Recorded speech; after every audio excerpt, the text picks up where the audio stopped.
Well, hello and welcome once again to the DCL podcast, where we're inviting you to sit back, relax, and we'll be on our way shortly.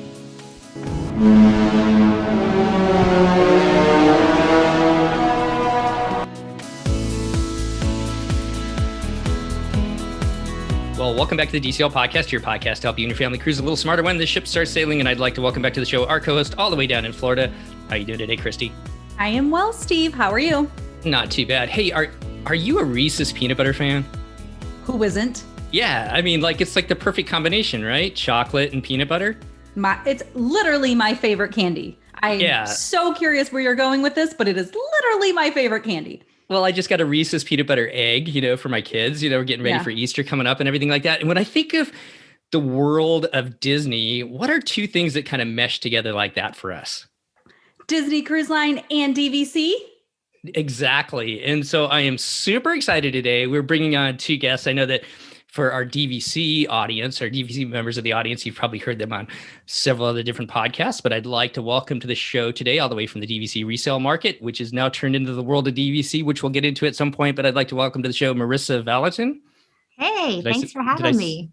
You got it. Did I say that right? Yeah. Okay. And her partner in crime, Mr. Derek DeBoer. That is me. Hi, everybody. Great to be here. Thanks so much for having us. We are super excited to talk to you today. A little Disney Cruise Line, a little DVC. And did I catch you off guard on that one, Christy?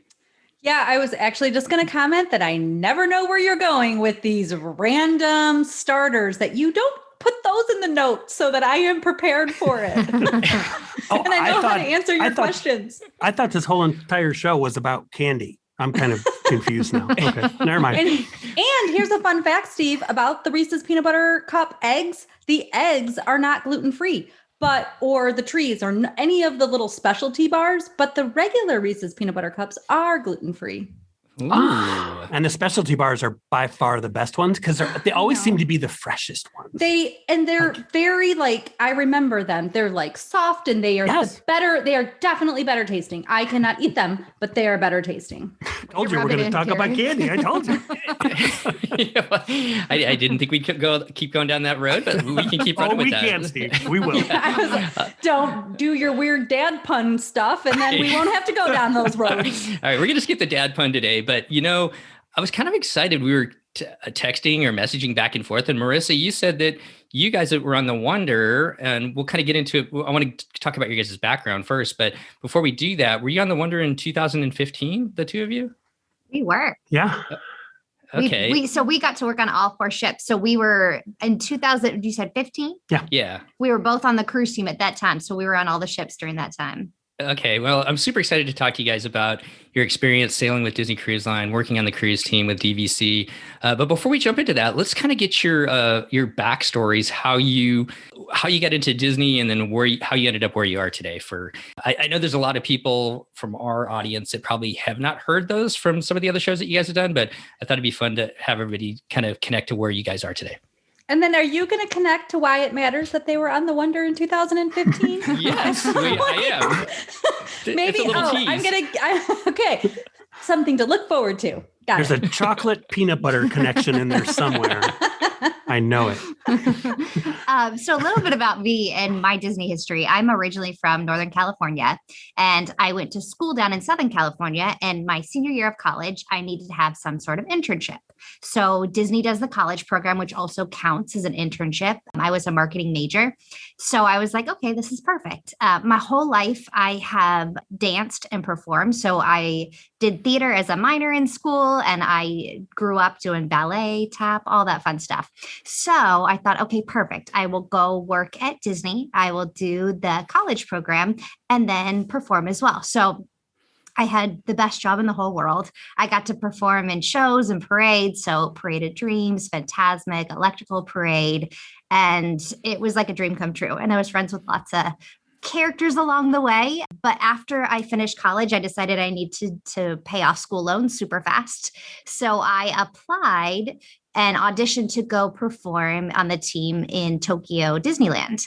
They didn't have anything open for me at the time, but they had an opening on Disney Cruise Line. So they sent me over. I was on the Wonder 18 cast. So I got to perform in all the shows on the ship and sail on the Wonder. I was going to go on the ships. My goal, I told my family, I said, you know what, I'm going to go pay school loans. I'll go for 9 months and then come home and start real life. 9 months turned into about 10 years sailing on the cruise ship. So while I was out there, I met my husband. We got to open up the Disney Fantasy. We got to work out there together, which was really, really awesome. We traveled the world, saved money. And then in about 2014, we decided we needed to settle down and have a real life. So we moved to Orlando. I joined the DVC team and became a sales guide for Disney Vacation Club. And I said, okay, now I've got my, normal little life and home, and worked at Saratoga Springs at a Disney World. And then I kind of got the cruise itch again. And the cruise team management said, come on, Marissa, come back on the ship. So I did another.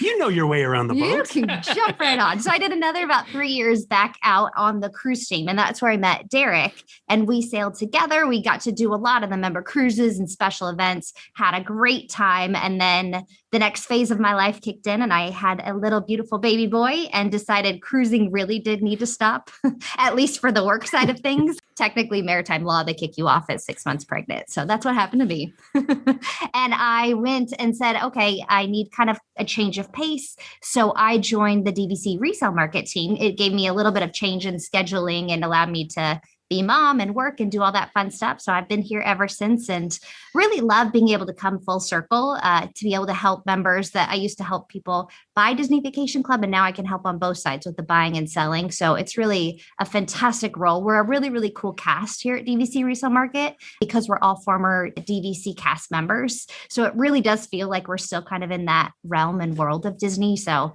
love what I do and love to be part of the show. And she's a tech wizard too, as you saw. Stop. Yes, she was. I am in love with this entire story. Like every one of those jobs, I was like, oh, I would like to know more about that. I would like to know. I want to be your friend. I love it. I just have to say, I love it.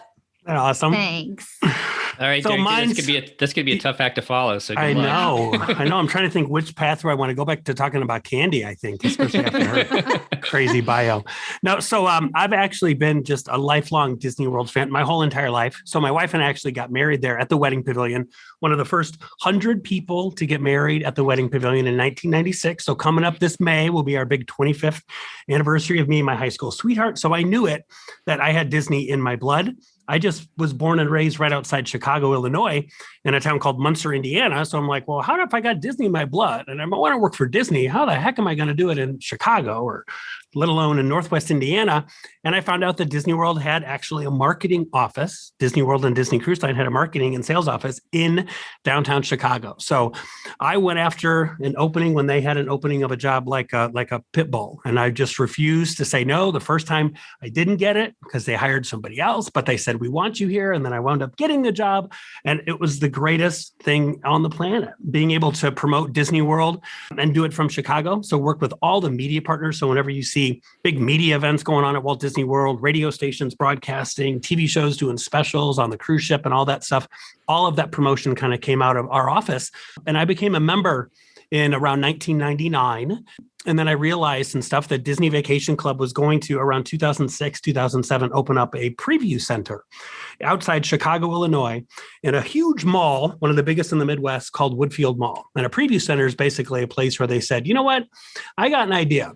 We're trying to get people that are on the ships to learn about DVC. We're trying to get the people that are down there at Walt Disney World to learn about DVC. So how about we open up a 10,000 square foot store, put model rooms, and we can snag those people that are on their mall to go buy a pretzel or a pair of shoes into buying a $20,000 timeshare. So it was like, what? Are you sure this is going to work? And it did. And that store was incredibly successful. We have some of the best loyal audience ever. Folks that have bought DVC from there that still now they'll come to us to buy more points. And I did that for about 5 years and then wound up and had an opportunity to say, why don't you move down here to Florida finally, join the cruise team, which the cruise team for me was always a huge kind of a dream because it involved not only meeting guests one-on-one, but something that Marissa and I and a lot of people on this team love to do is be able to present. And that to me, when that store opened up in Chicago and we did, I think, $5 million in the span of a weekend, I saw these Vacation Club guides come to this theater and do these vacation preview shows, talking to folks about DVC, but they were entertaining, they were funny, people were learning, and then they were buying immediately after the show was over. And I sat there and I watched it and I get goosebumps even thinking about it now. I said, one day, That's what I want to do. That's my goal. One day I want. And the next thing you know, I wound up on the Wonder with Marissa doing member cruises. And I think I did about maybe 80 to 100 cruises, I think, over my span there up until about 2017, I think it was. And then the stars aligned and I was able to join my friend and cruise partner over here, Marissa, and some other fantastic people that we worked with at Disney for years and years. So like she said, it really is the absolute best of both worlds. We get to spend time with our families that we didn't get to see a whole lot because we were in Nassau for the 813th time. So now we get to spend time with our families. We get to help folks buy. We get to help folks sell, and we help to do it with that Disney cast service. So it's pretty much perfect. Wow, you have an incredible story too. Right? It's not so shabby.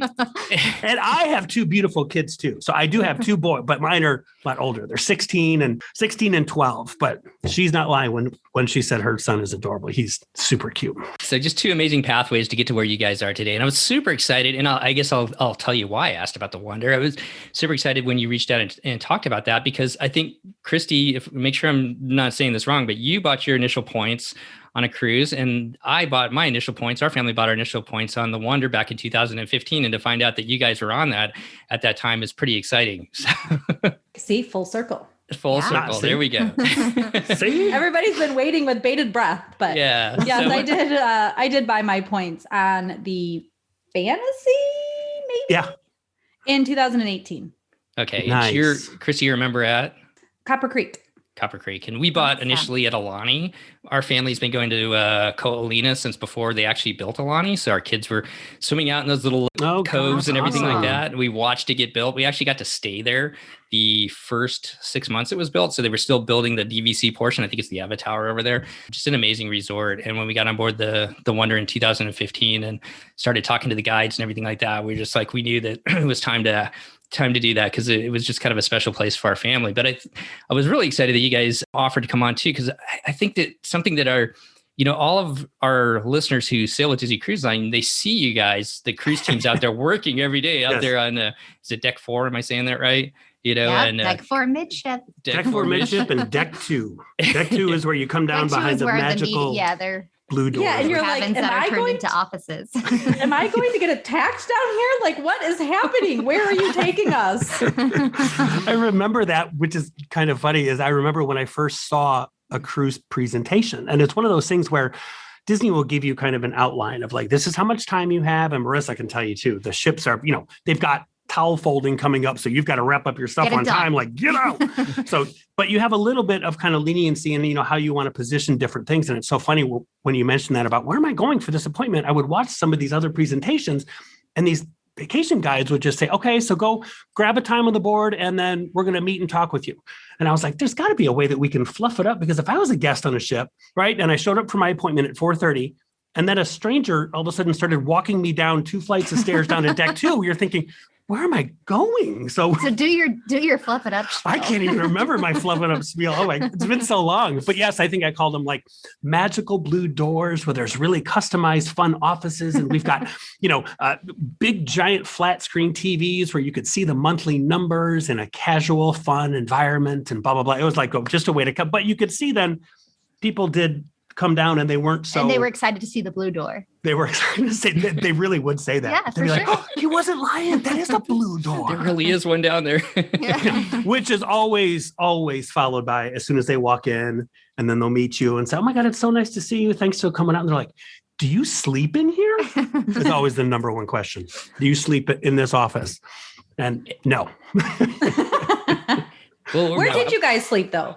So when we were at Disney Vacation Club, we were cast on business. So there's very few cast on business. There's only a few roles on the ship that qualify under that. So we weren't actually crew at the time. So we didn't have to follow the crew rules or eat in the crew areas. In fact, we weren't allowed to go in many crew areas because we were considered guests on board.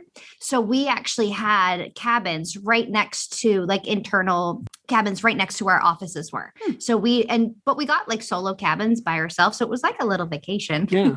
I mean, they were have your regular room. staterooms just in that same hallway. And every cruise would always have, almost always, like on a Disney Fantasy or whatnot, you would have 2 vacation club guides. And then you have 2 what we call ASAs, which are the folks that you would see on deck 4 midship, right? Those are the same folks that you see in the parks, right? Where their job is to get you excited about Disney Vacation Club and wanting to take time to come and meet with an actual vacation club guide. So you'd have 2 guides, 2 ASAs, and then 1 quality assurance manager. So it was always kind of we'd take up 5 staterooms. 5 staterooms. Yeah. And you would get your schedule, which is just such a strange thing, because you get your schedule pretty much about like for the next 6 months in a time. So you didn't kind of know, you had your preferences of kind of like, God, I really want this cruise, or I want to go on the Disney Fantasy, or, I'd like to sail with Marissa, or I want to sail with, so-and-so, or I want to sail with Linda, and I'd love to do this. But at the end of the day, by the time they put all the pieces and puzzles together, you kind of get that email and you look and you're just frantically trying to find your name. Where am I going to be living for the next? Okay, so it's here. So I'm in Alaska for 3 weeks in July. Okay. Then I'm home for 2 days. Then I fly to Barcelona. And then I got to go to Barcelona for how long? A week in Barcelona, and then back, and then on a dream, and then on a fantasy. And then, okay, I can say, so yeah, it was definitely a feeling of anxiety, excitement. It was crazy and hectic, but super fun. Which were your favorite? So each of you. Favorite cruises or favorite ship? Oh, both. All of the above. Yeah. Yes. You go first. Oh, goodness. Because I think we're going to say the same thing anyway.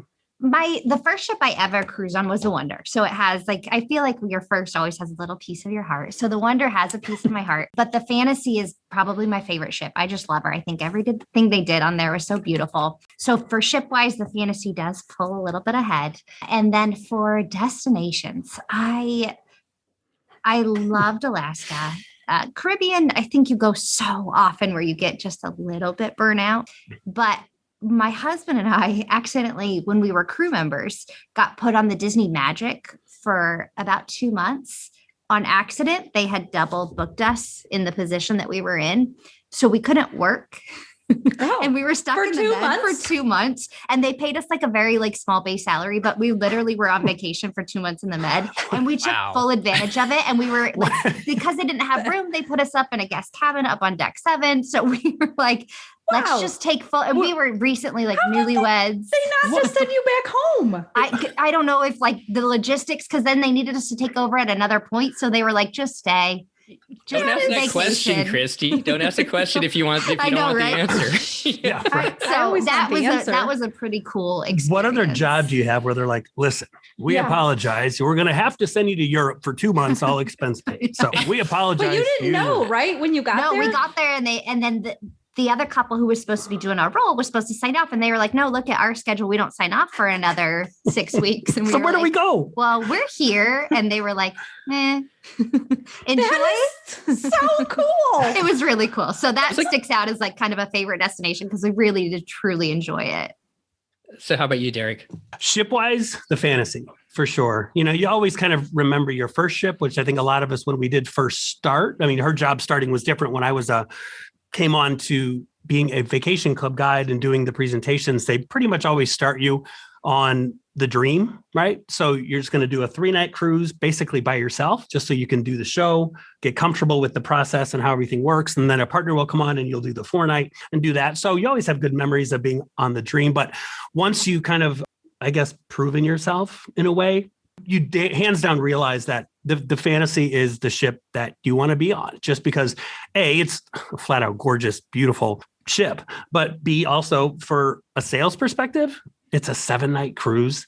Going on the Disney Fantasy ain't cheap. So the people that come on board, they got money and they love Disney, and they've done a cruise or two. They've definitely been there to Walt Disney World. So it was definitely a great ship. Personally, to be on, it was always super fun, but also financially, it didn't hurt. I mean, it's not as good as going to Europe for 2 months, but it didn't hurt. And not work. And not work. Have you ever been on the Fantasy, Steve? Well, I've been on it once. Yeah, we did the Eastern. So okay. Tortola. Oh yeah. Okay. Yeah. And I lied. I bought we bought it once we got home, but I bought and made the contact for my contract on a 3-night on the Dream. Very nice. See? Yeah, they're all great. Yeah. They're all great for different reasons. I mean, some are great, I think, because sometimes you'll have a lot of people, and Marissa can definitely tell you too, you have a lot of people that have done all the ships, but if you ask them what their favorite is, odds are it's probably going to be the Wonder or the Magic, just because they try out the new big ships and they realize that they miss the smallness of the other ships, and they miss a lot of the cast members, especially on those smaller ships. I'm sure Marissa can definitely attest. I've been there for a really, really long time. So I think, everyone's great for a different reason. Yeah. Let's kind of keep running with this. Since you guys stayed in the cabins there, I'm assuming that you ate at the restaurants with the passengers. So how was that? Do you have a favorite restaurant? And I'm kind of curious as I couldn't imagine. I think I'd have to be in the gym a lot if I was. If I was on cruise after cruise after cruise. This sounds like super privileged, but it was rough. Because it's a lot of butter and cream, and you're sitting in an office. I mean, because our schedules were crazy. So on a sea day, we would work 18-hour days easy, and that would be normal. So you're literally sitting for 18 hours, plus you're eating chicken nuggets and maybe pasta persets from Animators, which is just butter and cream. So we never really got a chance to eat the main dining rotation. It'd be pretty rare. We would do a main dining rotation, but because we had usually booked up schedule wise, we'd have to tell our serving staff that hey, you don't have to do the whole experience for us. This is what we want. You can bring it out whenever you can. And they try to bring it out faster for us. But in terms of eating, I did a lot of room service, just because even a lot of times you're, like she said, our days for us was the big days were always the sea days. Yeah. Because what a lot of folks don't realize is we couldn't work in a lot of these ports. Right. Which again was fantastic. So when you pull in to these, Caribbean ports, or even some of these ports in, Europe, especially, and all this, you're legally can't work because due to, you're selling deeded real estate and timeshare laws and all this. So we were off on the port days, even the ports that we probably could maybe work in. No one wants to meet you on a port day, so we would be off on those port days until we come back in the afternoon and then work all evening long. It was the sea days where we would do 3 shows a day, and we'd have appointments from the day before. So we'd start at 8 a.m. and we'd go till we'd get pizza slid under the door. But the team, the thing is, in terms of the rotation restaurants, it wasn't so much that we had favorite restaurants. The team literally had favorite appetizers or favorite meals. So the tuna tower. Can I get 3 tuna towers? We would we'd send one person in from the staff and be get us 12 tuna, and then they'd split up the tuna towers, or the pasta persets and Animators, or the Grand Marnier souffle on the last night of the cruise. So those were kind of we picked little menu items and send one person to just gather it for the rest of us. Can you bring me a half-eaten lobster shell on the last night of it? We never got to try baked Alaska because we were always crazy that night. What? Oh, yeah. The pasta persets, you're making me hungry right now too with that. But I can totally understand as far as, being as busy as you guys are, just wanting to have that downtime, doing room service. And you're meeting with people pretty much the whole day. So it's so funny. A little bit of that quiet time. And when you said oh my God, I'd have to work out all the time, I would start every Disney fantasy cruise, honest to God, the exact same way. I would say, I'm going to exercise, right? And go to the gym at least 3-4 times. I'm going to eat healthy, because I'm not going to order room service at 12 o'clock and 1 o'clock. I would make it about 2 days. And then that first sea day would hit, and I'd be, 1 a.m. and I'd say, call up the room service. And I'd be and then they'd say, hello, Derek, you want the same thing? The cheeseburger and the tomato soup and the French fries? Yep. Bring it in. Bring it in. But I will say, my favorite dining, if I can choose any dining type of opportunity, is Palo Brunch. That to me, hands down. Steve, see? Oh, yeah. He has not been to Palo Brunch. There's nothing better. There's way better than Palo Dinner. And way better than Palo Dinner. You get there at 9 and you stay till 2. You make a day my husband and I would literally get there. We'd start with, we'd work really slow, start with coffee, and then work our way from breakfast to lunch. And just, this was our 2-month off spree where we had nothing to do. You have to be who are these bajillionaires that just sit in Palo? All they do is Palo Brunch. For 2 months. Did you have to pay for Palo Brunch when you were an entertainer? Okay. And what about when you worked for DVC? Same. So it's the same rate. They didn't do so crew is actually harder. When you're a crew member, you can't just go up to the restaurants because you have to get approval. So crew is strange because you have to get approval from a 3.5 stripe officer to say that you can go. And then you have to work with the scheduling and make sure. So you have to get a form signed by the officer, then the scheduling, versus when we were DVC, because we were guests, it was just calling and saying, hey, do you have anything available? Can we come? So it was a lot easier. And usually we would always kind of laugh and say, hopefully we can't go to Palo brunch or Palo dinner, because if we could, that means no one wants to meet with us on deck 2 and buy our magical timeshare. That means we're not busy. So that's not a good thing. That makes sense. Although, could you work on Nassau Day?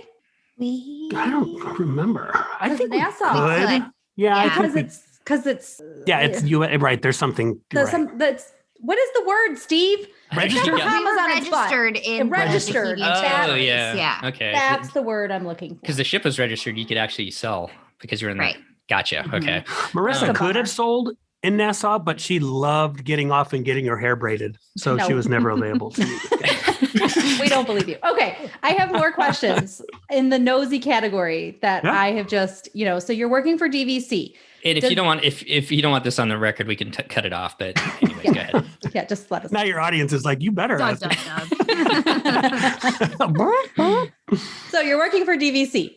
Does DVC give you like a per diem, like alcohol, for example? Did you get to have alcohol during the week? So we had a per diem, but the per diem was pretty strict. It was basically to buy like water bottles and like energy bars so we could survive. So they would check our receipts at the end of each cruise. And we were allowed to go in that scenario. We were allowed to go to the cruise store. So we didn't have to pay like a premium for water bottles. So we would go to the cruise store and like get cases of water. But anything alcohol wise, we could purchase up at like the bars if we wanted to. We could also purchase at the cruise store. It just couldn't be part of our allowance or per diem. We couldn't expense it. And I assume the cruise store was cheaper. Much.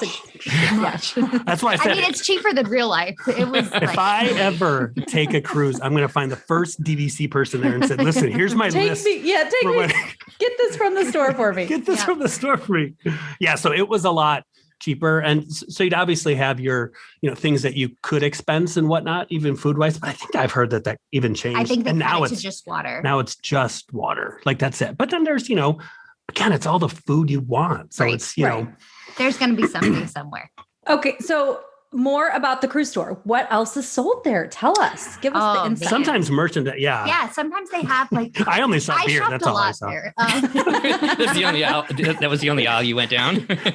There's other things here. Wow. But how they sell like the like Lily Pulitzer, they'd have that on the Dream. They had a whole section. Well, they'd clearance it out for crew. So I would get like crazy little deals that they'd sell down there, but that would be random. And you'd start to see crew walking by, like stacking up, and then you'd know like something was going on down there. For the most part, it was just some of the merchandise that they sold upstairs at somewhat of a discount. It's a small room too. It's tiny. Like it's especially on the older ships, it's small. Maybe 2 staterooms put together, max. But yeah, mostly it was just drinks, snacks, and snacks, some chips. little merchandise things. Yeah.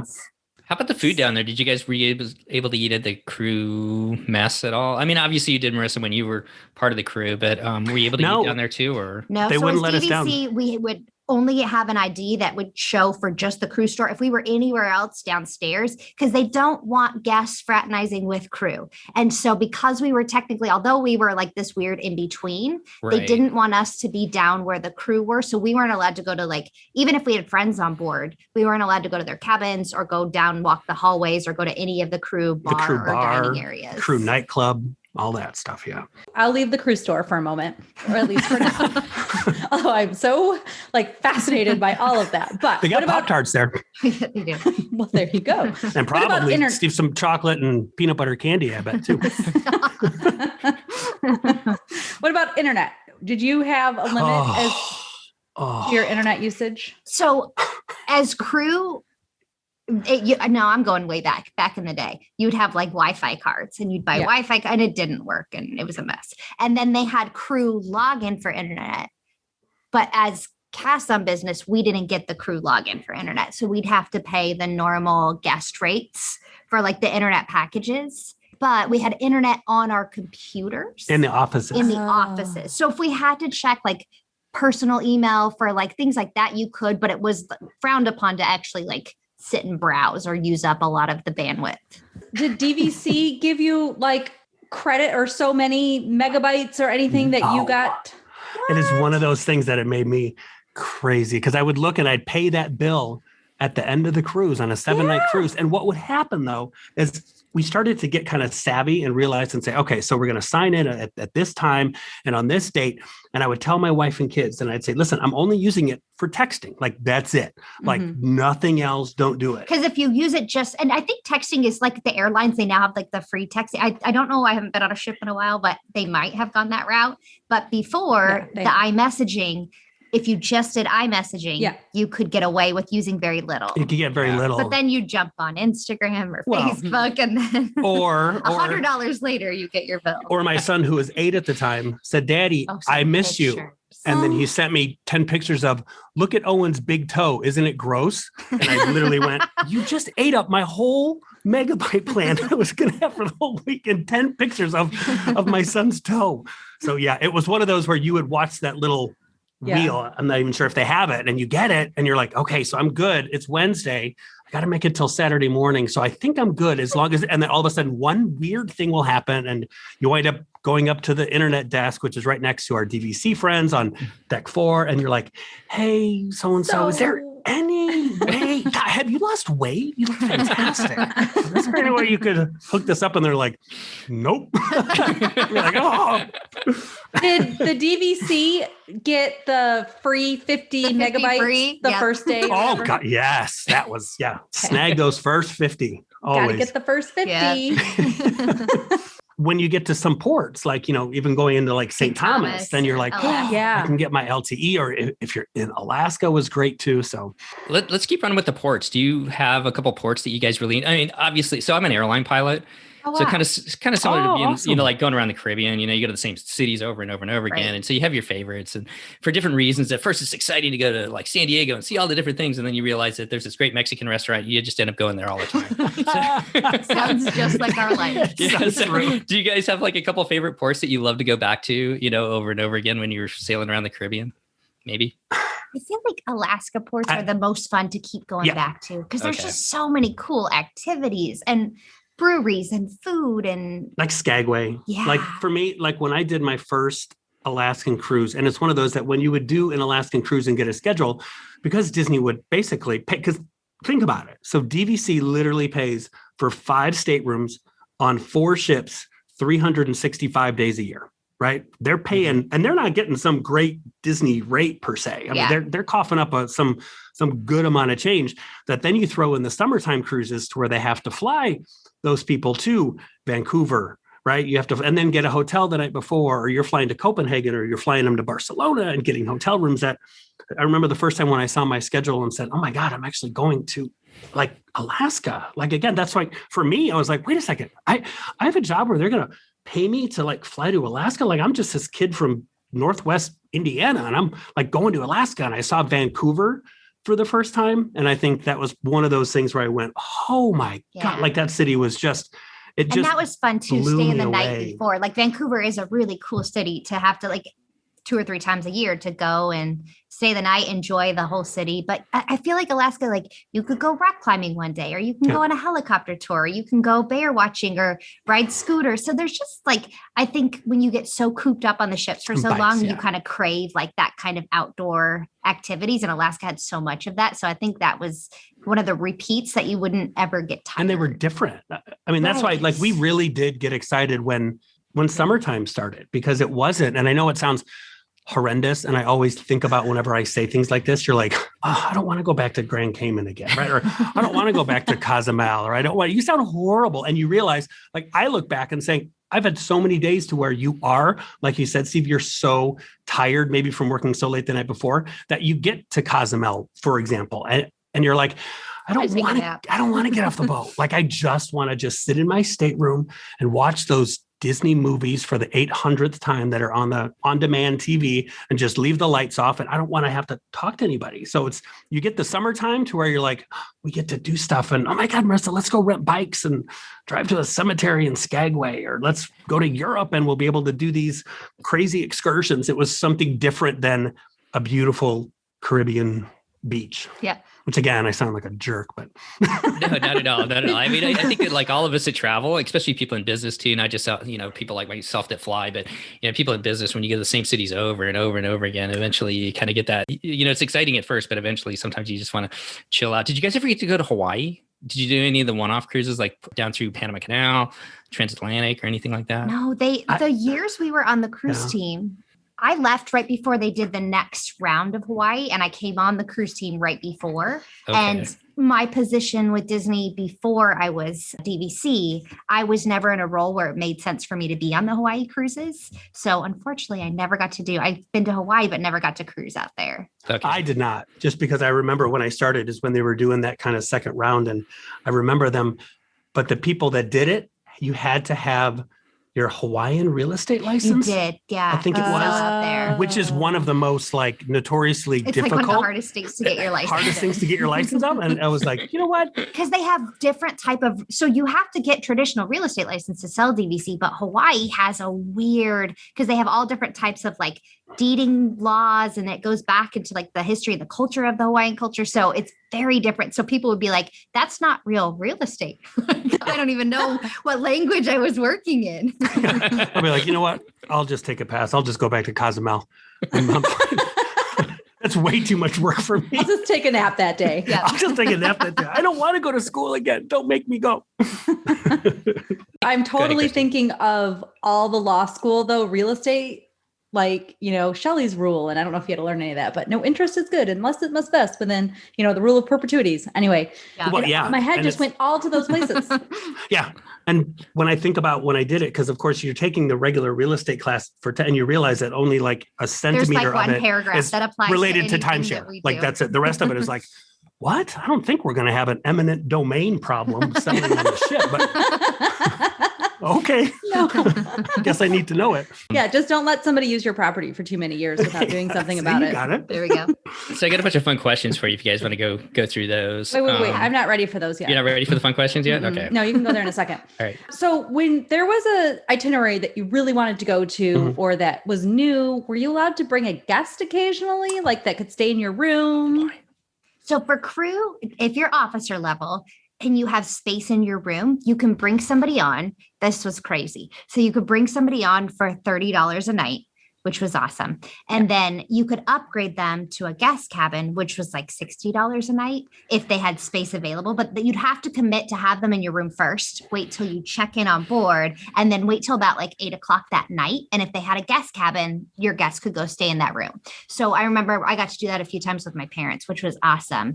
But the weird thing is when we were cast on business and had all this room, like an actual Here's the but. stateroom, You thought that was a great deal, but they were like, oh, well, you're a guest, so you can pay full rack rate with Oh. no discount. So we rarely brought our family on when we were DVC on board just because it was so expensive. We would almost wait for like if they had a cast member special and then try to take advantage of that Yeah. by the same cruise that you're working on. it was so maddening too because it just like Because you had all the space. So it you was had all like, the oh. space and you're like you're paying like for your room to literally have 2 adult guests Right. You in it. pay 1.5 occupancy if you have one person in a room. And it's So- just me. I mean, I eat a lot of room service, but not like 1.5 type of people. But when you went, I was able to bring, when it comes to certain cruises, like especially the ones in the summertime, I was lucky enough. I remember thinking, I'm going to bring my wife, who we've been together 30 years. I was like, I'm going to bring her because I've never been to Europe and she's never been to Europe. So she came with me on a 13 night, I think it was a Baltic cruise on the Magic. That was fantastic. I somehow, again, on her cast discount, like if I went officially through the Disney Vacation Right. Company, I don't know how we got it, but it was a crazy, insane rate that we look back and it was honestly cheaper for her to come with me on the cruise ship to go to Russia than it was for her to stay at home. And eat.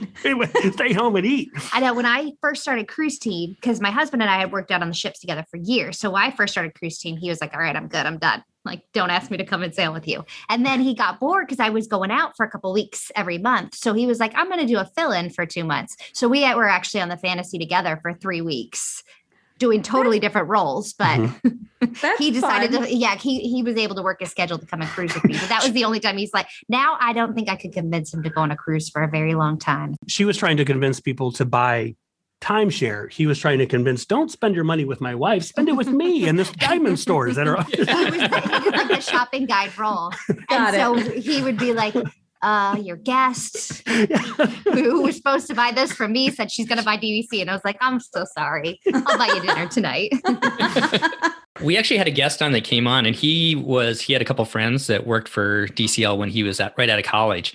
And so he did what you were talking about, Marissa, where he went on several cruises and stayed down in the cruise cabins and everything like that. And I just thought that was amazing. We call it non-revving. So you can have people, fly on our planes as guests for a much cheaper price. I didn't realize you could do that with the cruise lines. That's what a great opportunity, especially when you're younger, if you don't mind putting up with them in your cabin, I guess. Right. Yeah. And there's a lot of people that are on this cruise team, not just vacation club guides, but, maybe even the ASAs, that if I look at that and say, my God, if I was in my 20s and had the opportunity to have a job where literally you're out on the cruise, half the year, going all over the world, and, to be able to interact with guests and stuff. So yeah, I think, wow, what a dream job. It's just when you're old like me, at mid to late 40s, it's time for this old man to stay close to home.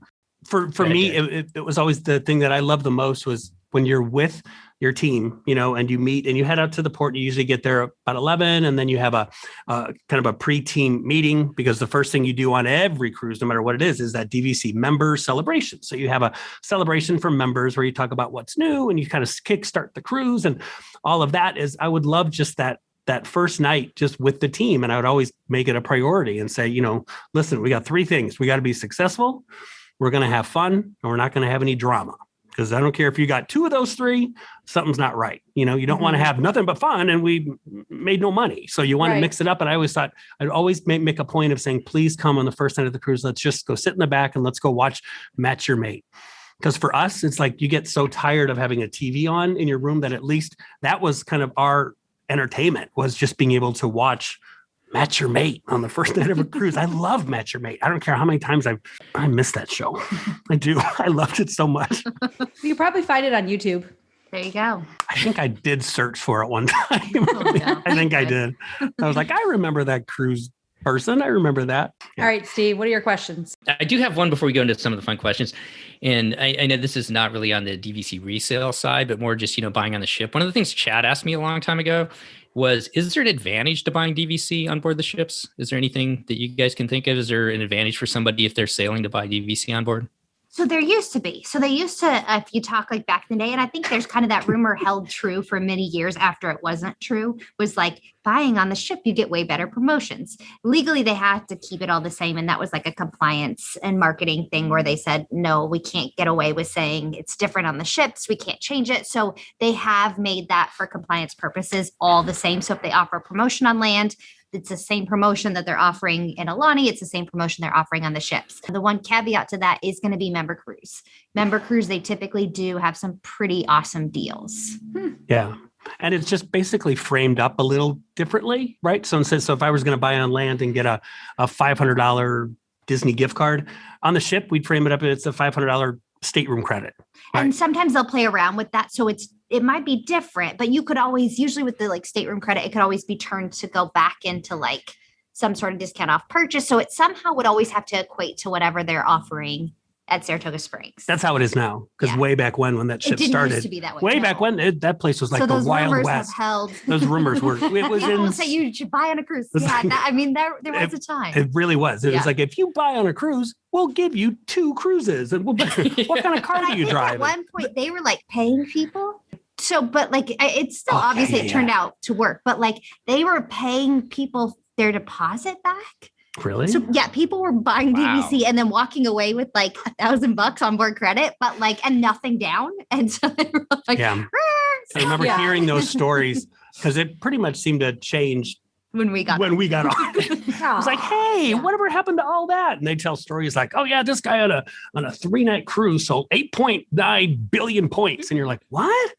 I just sold like 100-point add-on. I guess that was pretty good, wasn't it? No, it was. Things were very different way back when, but now, like a lot of things, it's much more compliant, I guess. Lawyers. Yes. The lawyers. Take all the fun out of it. We take all the fun out of everything. But back to the DVC member cruises, that merch is insane, and it makes me very much want to go. It was, I can tell you, because that's really where like Marissa and I we kind of really, I guess, bonded, I guess it was, because they, that's where our first cruises that was that our first cruise we ever pretty much, or no, I think we did one other one before that. They kept us separate. Yeah, they kept us separate. And then we did that cruise and it was in Alaska. So it was the first ever DVC cruise in Alaska. We did the first Alaska and the first New York. And the first New York one too. But that Alaska one was funny because they made it a point, which is just always makes me laugh, that it was, it's not about the sales. It's not about the revenue. We just want to make the members happy. We just want to make the members happy. You got to. Meanwhile, yeah, right, exactly. And so we were like, God, I hope they promote the show. I hope it's going to be up to us. So we stayed up so late the night before trying to find out the best way. We were trying to come up with strategies and the right verbiage and the right, all this stuff. And I remember that feels probably one of my best feelings ever is that we were doing our very first show. You hope people come, to the show. And so they came, it was packed out, sold out. And when we first started talking about, here's some great opportunities adding on the cruise. And there's, times available, probably 80 on a member cruise because it's so many vacation guides there working. And then people started to get up as we were talking about the board. And I was like, oh crap, are they leaving? Oh, here comes the sales floor. They got up to go fight over grabbing times off of that board. So there was a line that went all the way to the stage. It was great. And then basically every presentation we did after that, 30 to an hour before, 30 minutes to an hour before, there was a line all around of the D Lounge of people to get into the show because it was so much fun. I mean, it was just fun. And I think that's what guests could realize is that when you have some vacation guides that truly love to present and truly love to interact and engage, you can tell that and you can kind of feed off that and people can tell and they want to pick a time. I mean, I was always so honored when someone would want to choose on a Disney cruise that you paid technically a tremendous amount of money to come on, that you would even take to consider coming down for an hour, right? To scary deck 2 behind the blue doors to come and sit with me. But the fact I took that very, very highly. And so I wanted to try to make it, because we're part of that whole Disney experience, right, for these guests. But I will say, to kind of go back to your question of is it better to buy on a cruise? I think, to be honest, the absolute best way to learn about Disney Vacation Club is on a cruise. I don't think you get a better, because the presentation is so comprehensive. So the only thing you miss out on is the models. But if you kind of have a feel for what DVC rooms are like already, the presentation because you're a captive audience. So it covers from A to Z. And then you have that after the fact to get all your questions answered, versus when you're at Disney, I feel like you're okay, where do I have a fast pass? Where's my next reservation? Mm-hmm. The kids are crazy. We're sitting in this room. We're trying to learn plus ask questions at the same time. On a cruise, there's going to be times where you have an hour to kill where you can do it. So I really do think that's the best way to learn. And I think our guests that bought on cruises were so educated because they were able to really get A to Z and then get all their questions answered. So I think it's a super cool process that they have out there. Especially when they came to our shows. Oh, well. Well, of course. And not only just, sitting in the hot tubs. I know I've had several conversations with other members, in the hot tubs on the cruises as well. And I mean, that they're I can't even talk today. That there in and of itself, kind of sells it as far as, asking the questions with them and the different guests talking about their experiences with DVC. So, well, but it's true. And we would tell them that and say, you guys are the best ambassadors that we have. And we would ask people that if we're doing a show for people learning about it, or do we have any members that are here? Members would come to these shows and we would literally be able to tell people and say, guys, if this wasn't a good club, right? If it was a terrible club, if it didn't make financial sense, if the annual dues kept jacking up, if I could never get a reservation, would we have members, all over the ship, wearing hats, wearing merchandise, coming to these shows, sitting with Steve in the hot tub, telling him to buy DVC. That's what makes it, that's what makes it so great. I mean, they were the best ambassadors that we could have. And we literally didn't give them anything, maybe a magnet and a hat. That's it. You can always count on that hat, right? Yeah, for sure. I got a lot of hats. Red, white. For one of those. All right. Yeah. Well, although I don't have my magnet, I'm certain that I know I left it on the back of the door. Well, I've got about 4 or 5 I can give you. Oh, good. So send me. When you don't ever send me my your candle and everything else please. That I owe, yeah. Yes. Okay, well, before we get out here today, I got a couple of just fun questions, and then I want to talk about where you guys are working now at the World of DVC or DVC resale market. We're going to have you guys come back and talk a little bit more if you guys are up for it, because this has been such a fun conversation. Absolutely. And we could talk a little bit more DVC. But Remy or Paolo? Just Do you want me to go first? Go. Palo brunch. Yeah. Palo brunch. Palo Yeah. brunch. Have you Not been to Palo Remy? dinner. Palo brunch. I have not been to Remy, but it's not necessarily probably my cup of tea per se. As you can guess, I'm kind of a hamburger tomato soup at 1 a.m. kind of a guy. So I don't know if a 3-hour experience at Remy's is my cup of tea. So I'm not jonesing to do it, but Palo brunch is perfect to me. To Derek's point, part of our per diem, we could get coffee at Cove. Derek didn't want to walk to Cove. That was too much work. So he'd rather just get the free coffee up on the deck. Yeah. Like, Because I this could is Derek. So of course he's going to say anything but Remy. because I could bring a trough like this, right? Like a huge water bottle, and I could just fill it up from that big jug and just pour it up with just black coffee. Meanwhile, I was like, give me your 6 shots of espresso. She I would- need to survive the day. She would I have mortify. done Remy once. Unfortunately, though, I didn't get the normal Remy experience. So we were a group of 12 that went. So if you're more than, I think it's 10, the chef does a chef special where he sets the menu versus you picking off the menu. For that purpose, I didn't feel like I got to choose as much of like maybe the different options versus Palo. I think Palo became so much like home to where like you knew your servers. You would say like, can I get like half of that and a quarter of this? And, you know, and they were so good about that. But yeah, I would say Palo brunch by far, hands down, is the best. That's so good. The chicken Right. parmesan. Mm. Oh, forget it. Aren't you regretting that you've never done it, Steve? Like a little bit now? I've got something to look forward to though now, right? Oh, and in Oh. Alaska, every time Oh. I've ever done it in Alaska, you see whales every Oh. single time. What? There's never been a time. That's- It's just that's the time. to do that's it. On where a you sea day, time Yeah. your brunch. Because I mean, Palo on a regular say like a Caribbean cruise on a sea day, it's fine. I mean, Yeah, you're looking at it's beautiful pretty. water. But if you can time it, the first time I ever did it was on the Panama Canal cruise back in like 2014, 2015. So we did it literally as we're going in the through locks. the Panama Canal. And you're like, what am I doing here? Again, like you look around. So it's when you can time it, like Marissa said, especially on an Alaskan cruise, forget it. Because that first day where you go through the what's it called? Tracy Arm Mhm. and all of that. Oh my God, it's the most beautiful stuff I've ever seen in my life. We ate at Palo for the first time as we were leaving Juneau. And I just Not remember sitting in the brunch. back of the ship. No, it wasn't brunch. Yeah. It was dinner. But I remember sitting at the back of the ship there. And I mean, as we're leaving, you know, it's still light out and everything like Yes. that. It was amazing scenery and just an amazing Mhm. dinner. So, okay, how about Aqua Duck or Aqua Dunk? Aqueduct, the first one. So I've never done the dunk. What? Yeah. So that by the time it came out and when I got back on, it's on the Magic, right? Yeah. Yeah. So, but then I was pregnant, and I don't think they let pregnant girls go out there, so they kicked me out. So I've only ever done the Aqua Duck. Okay. All right. And if DVC was to sail anywhere in the world, where would you want them to go to? Japan, Asia.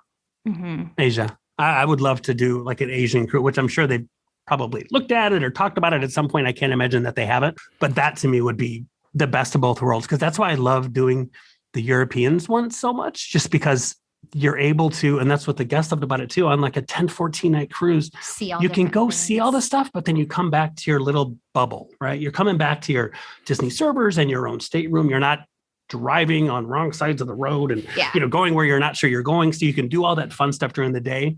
And I love that about the European cruises is you get to kind of come back and you're in your little bubble with people. On those longer ones are always the best just Yeah. because you really get to know people because you spend a lot of time. I mean, 14 days on a cruise ship, you really get to know your guests. And I think on that too, like while you're out there, which kind of goes hand in hand with the Yeah. Asia cruise, is going to be Australia as well. Yeah. I would love to do that. Yeah, down to the South Pacific and on into Mhm. Australia and New Zealand. That would be amazing, wouldn't it? And I mean, there's like so many Australians that come up and cruise with Disney Cruise Line and get a Disneyland out here on the So West many, Coast. Yeah, yeah. you'd think it'd be pretty successful down there. So, well, as we kind of finish up, it's been super fun, kind of reliving your guys' experiences on the ships and everything like that. I know your lives are kind of taking you, on to where you are today, which is working for the DVC resale market. So selling DVC on the resale market, and you guys work for the world of DVC. And I'm thinking that if you really work for the world of DVC, maybe you should talk to Nick about actually maybe renting a cabin or two on the Disney Cruise Line ships and making sure that you guys have some offices out there too. Well, our next big dream is to do a World of DVC member cruise. So Oh, Nice. yeah, that would be Yeah. nice. that's that's on the dream list. We'll let you know when it happens, but it's definitely it's been in writing. to do someday. When I see that come out and say it's the first, to Japan, a World of DVC cruise with a layover in Australia, we'd love that. Yeah. You're jumping on it. Well, before we get out of here, why don't you guys take a little bit of time and talk about the DVC resale market, your jobs there, and I promise that we'll have you back on if you guys are ever coming back on, and we can talk a little bit more about what you guys are doing today. Yeah. So, I mean, the cool thing about resale, and I think our team has really done such a good job of, is kind of educating the guests on that. I think for many years, it was kind of resale was like the ugly stepchild of like, oh, but resale, versus it wasn't quite brought to the attention and educated out there. So we've provided tons of education, whether that's through our podcasts or videos that we have, or just our blogs that we're constantly publishing on all the details. And I think a lot of that is just kind of our Disney history and our knowledge, and it's doing what's best for our guests, right? So that's kind of the cool thing, is coming from the Disney side, there's going to be times where our guests will go through the discovery and kind of what they want to do with the membership. And a lot of the times resale is going to make so much more sense in terms of the savings and what they want to use it for. But there's going to be those times where buying direct makes more sense for that specific guest. And the cool thing is, we still have close, almost like family friends who are at DVC who we can call and say, hey, I'm sending you over this guest, take good care of them. So I think that's what makes us so special. But I think bringing kind of that attention to the resale thing. And I know, just really quickly, this is going to be a podcast that so many people are going to be primarily looking to cruise, right? And that's kind of that big question. And I won't go into too much detail, but of course, when you buy resale, your points are restricted from the cruise. But we've got a really great blog on economics on our site of like, hey, how do points transfer to a cruise? But what makes World of DVC so special? No, not the best bottom line of that blog I'm post. sorry. I think that's exactly what the blog says. It's really short. So then it's like, well, but I might be doing Alani or Disney World or doing a couple nights land and sea. So many of our guests still love to cruise. It doesn't mean that takes away from it. But if you're a guest that's adamant about cruising, what's really special about kind of what we've created with World of DVC is not only are we DVC resale market, but we're also DVC rental store and then Monera Financial. So the awesome thing is, if you own resale points, you can still cruise if you really want to and use your points for that. So DVC Rental Store has a cruise exchange program. So there's tons of options out there, which kind of makes our whole little world great because it covers all of that. But really our goal is to help guests really make the most educated decision. And if we can, save you as much money as possible on the resale side. Perfectly said. Thanks, Derek. So I guess one thing before we finish up is there's not a World of DVC site necessarily. That's just kind of an encompassing idea right now, right? Yeah. So, I mean, as we keep growing, we've just merged together this year for 2021. But as we keep growing, we'll have lots of really cool stuff coming in the pipeline. We've got our office location. We've got some cool member things, and almost my Disney Cruise Line people will love this, but almost like Castaway Club, where you're earning your lanyards or stars or whatever we come up with that. But yeah, to see if you're looking in terms of like resale side, dvcresalemarket.com, that's where you're going to find us. If you need to reach us, our emails are our name. So very, very simple. We can give you that for show notes. Or if you're looking to rent points, dvcrentalstore.com is going to be kind of our sister company for that. And then Monera Financial, you guys work with them as well as far as being able to do the finance side to buy those points. Yeah. And what's awesome about that team there and kind of what they created with Monera, a lot of times, and I think one of the most devastating things of working for Disney directly is when you get that family who says, we're so ready, we're in this, ready to go. And then they had bumps along the way on their credit. And we know a lot of people have had past histories, especially when we were working for Disney, because you hit that market crash and for no reason, people have these bumps that they can't get off. So then Disney's their standards are so high in terms of credit approval. So people may not get the rate or get approved at all. And then we have to say, sorry, nothing we can do. What's cool about Monera is they've created an algorithm to where they're not doing a credit check. They base their financing solely on the contract and collateral you're purchasing. So it's guaranteed financing based on the contract. So it makes it very, very simple. If you're saying, hey, I'd like an easy way to get into this and not wanting to check my credit, great option for that. Perfect. And I can't emphasize enough, if anybody's interested in buying resale, just looking into DVC, this is something that I didn't know. I didn't know anything about the resale market. There wasn't podcasts. There wasn't hardly anything on the internet at the time when we bought in 2015, but we probably would have done some things differently if we'd known that. But your guys' website, dvcresalemarket.com, does such a good job with the blog. And then also it's got just a link for buying with all the information on what somebody needs to know just to start going down that path. And the thing that I've gotten from listening to the two of you on different podcasts as well is everybody on your team is just amazing to talk to and so helpful as far as trying to educate people as to making the right decision. And I really want to commend you guys for that. Well, thank you. And that's the key too, is that we want people to know that research is the number one thing. So when you reach out to us, don't feel like, okay, I have to get the credit card in hand before I reach out to Derek or reach out to Marissa. No, you could reach out to us with 1,000 questions. And I love when folks come to us and say, listen, so I've been basically stalking your site for the last 3 years. And now I finally decided to ask questions. I finally decided to ask questions because you seem like a nice person. And I'm like, great, take your time. Let us answer your questions. Come to a place where you're comfortable. And like Marissa said, we're okay with, if it's not buying with us, then we'll steer you in the right direction to the resort that best going to work for you. But take your time, do your research. Perfect. Christy, any other questions before we get out of here? Mm-mm. Okay. Well, I guess we'll just wrap it up then. Thank you guys so much for coming on. Thanks for letting us kind of relive the stories of your past life when you guys were cruising around on the ships and everything like that. And sounds so fun. Yeah, I know. Who wouldn't want to do that? But I understand, Derek, when you're in your 20s, it's probably a little bit easier cruising, dropping everything and running around and seeing the world than it is today once you get kids and everything, because I'm in the same boat as you are. And it's amazing memories. And I know when I take that next Disney cruise that I'll see Christy in line at the cruise store down there. She's going to find a way. She's going to find a way to get down there. I'll say, hey. I usually do.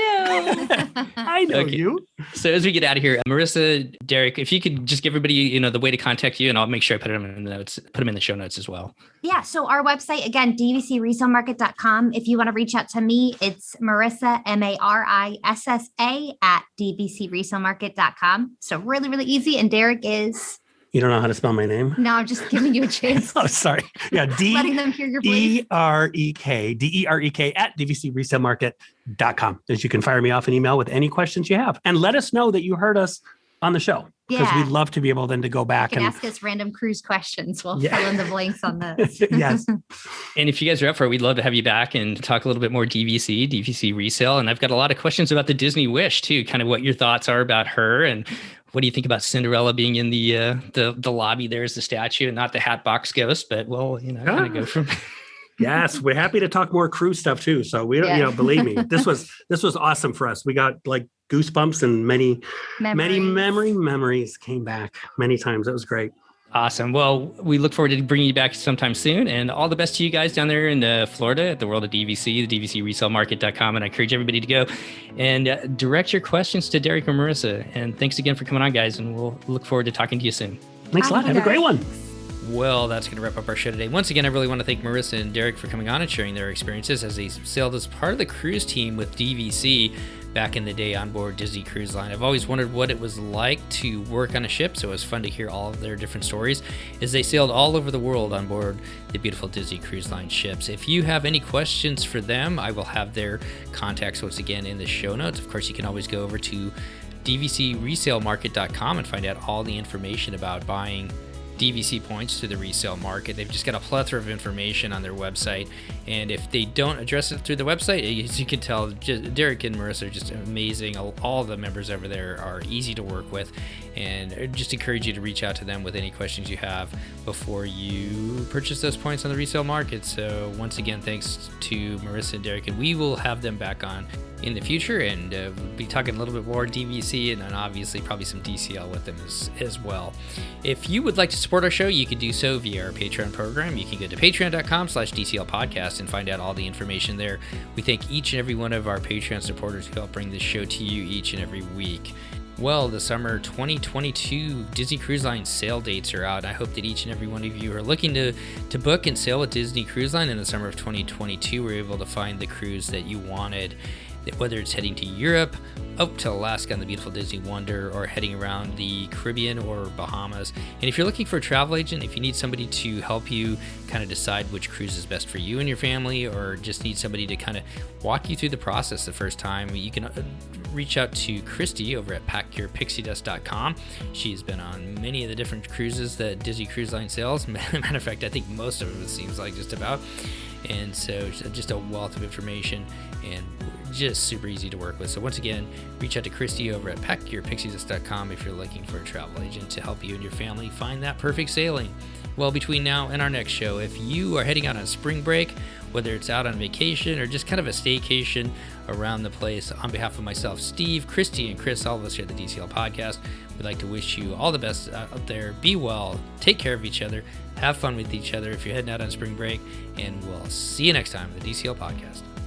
The DCL Podcast is not affiliated with the Disney Cruise Line, Walt Disney Company, Adventures by Disney, or Run Disney. All of the opinions expressed on our shows are those of the hosts and the guests who appear on the show.